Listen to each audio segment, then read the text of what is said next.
None of this will work if you don't do the work.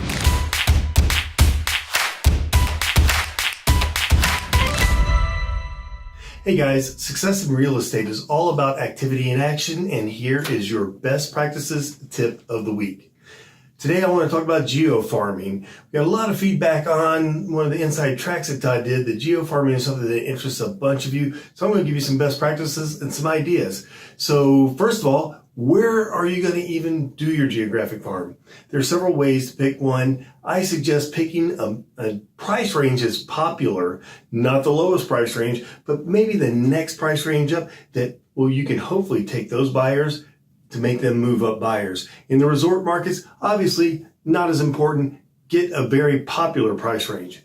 Also, you want about a 6% turnover rate in that market.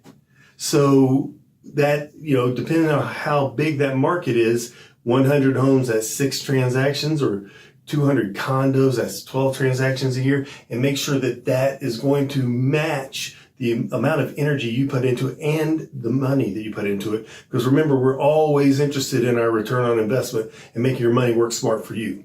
Okay, second is you don't want there to be a dominating agent in that area, because if you do, you're going to be fighting an uphill battle. It'll take more time, money, and effort to get to a good return on your investment. So make sure you go into the MLS, look at the sold areas in that geographic farm for the last year or two, and see if there's one agent that's crushing it and knocking it out of the park.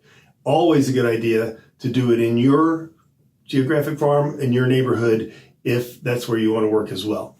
Also, it is going to take 12 to 18 touches to get some result. So this isn't going to be a short-term quick fix, get money now. It pays off great benefits in the long run, but short-term, this isn't that answer. We've got tons of things you can do. FSBOs expires.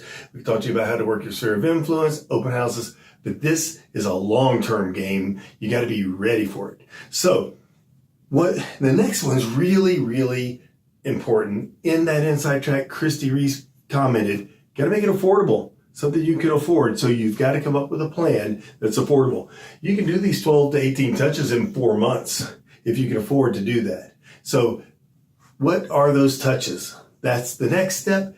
Mailers in general is one of the mainstays of a geographic farm. In your plan, however, open houses in your geographic farm are crazy. If you are able to do one there, whether it's you're listening to someone else's, nothing like a good, hey, my name's Keith Everett. I've got a listing down on 123 Elm Street. I'm having an open house this weekend. I'd love to have you come join us. I'm going to be cooking gumbo for you, and I'll tell you what's going on in the market here locally. So that's something that will really speed up the conversion here of this 12 to 18 touches that you're going to need to do with your farm. So next is, remember, for those of you that have been around me, and you know that I'm a Gary Vaynerchuk fan, has the book Jab, Jab, Jab, Right Hook. So what he's talking about is you give them something, give them something, give them something before you ask for business. You got to build that rapport.